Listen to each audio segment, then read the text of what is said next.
Class 7 science chapter 4 heat. Welcome students, आज हम एक बहुत ही इंटरेस्टिंग चैप्टर पढ़ने वाले हैं, हीट। सोचो आखिर ऐसा क्यों है कि हम सर्दियों में वुल और गर्मियों में कॉटन पहनते हैं? इसका जवाब वो छिपा है साइंस में, और आज हम इस इंटरेस्टिंग साइंस को मिलकर एक्सप्लोर करने वाले हैं।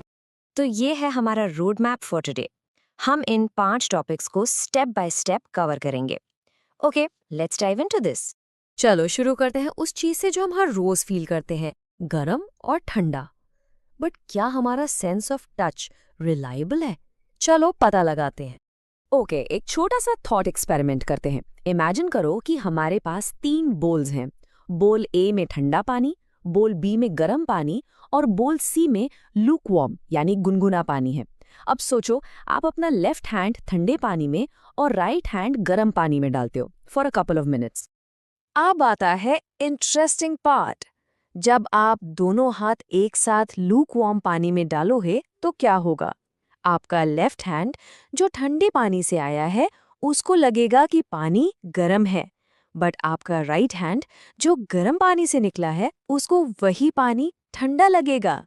एक ही पानी पर 2 अलग अलग फीलिंग्स। बिल्कुल बूझों की तरह कंफ्यूज हो जाओगे, राइट? तो इससे क्या प्रूव होता है कि हमारा sense of touch it's not reliable. हम धोखा खा सकते हैं।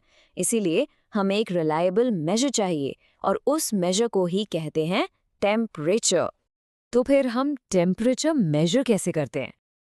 इसके लिए एक डिवाइस है, थर्मोमीटर। आई एम श्योर आप सबने घर पर देखा होगा, राइट? बेसिकली 2 मेन टाइप्स के थर्मोमीटर्स होते हैं। पहला क्लिनिकल थर्मोमीटर, जो सिर्फ ह्यूमन बॉडी टेम्परेचर के लिए है। इसकी रेंज बहुत नैरो होती है, बस 35 से 42 डिग्री सेल्सियस तक। दूसरा है लेबोरेटरी थर्मोमीटर, जो एक्सपेरिमेंट्स के लिए होता है। इसकी रेंज बहुत वाइड होती है, -10 से लेकर 110 डिग्रीज तक।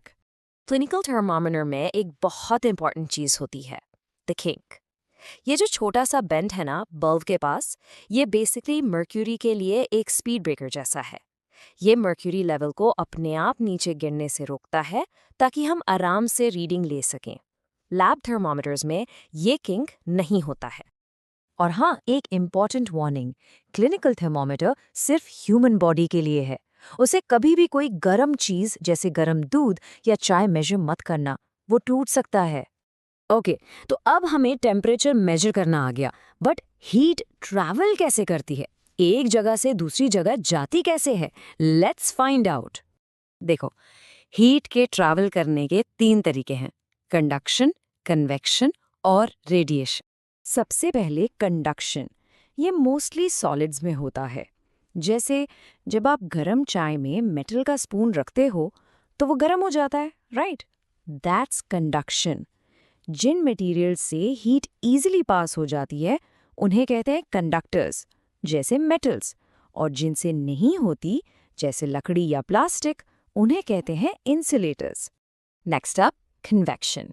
ये होता है लिक्विड्स और गैसेस में। सोचो, जब हम पानी गर्म करते हैं तो नीचे का गर्म पानी हल्का होकर ऊपर उठता है और ऊपर का ठंडा पानी नीचे आ जाता है। ये एक पूरा करंट बन जाता है। और इसका एक जबरदस्त रियल लाइफ एग्जाम्पल है सी ब्रीज और लैंड ब्रीज। दिन में जमीन समुंदर से जल्दी गर्म हो जाती है तो जमीन के ऊपर की गर्म हवा ऊपर उठती है और समुंदर से ठंडी हवा उसकी जगह ले लेती है। That's your sea breeze. रात में इसका उल्टा होता है। और आखिरी तरीका है रेडिएशन। ये सबसे स्पेशल है। क्यों?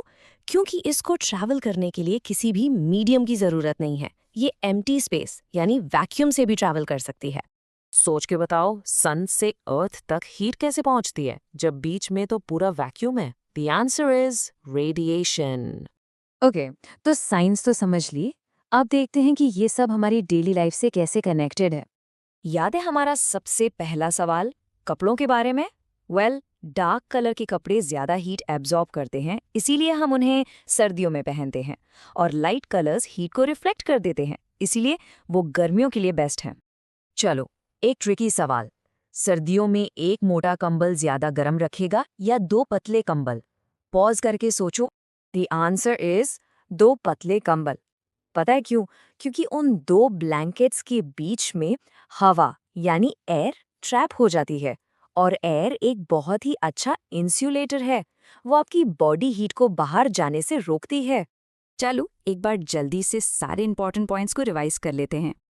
तो हमने सीखा कि हमारा सेंस ऑफ टच हमेशा सही नहीं होता।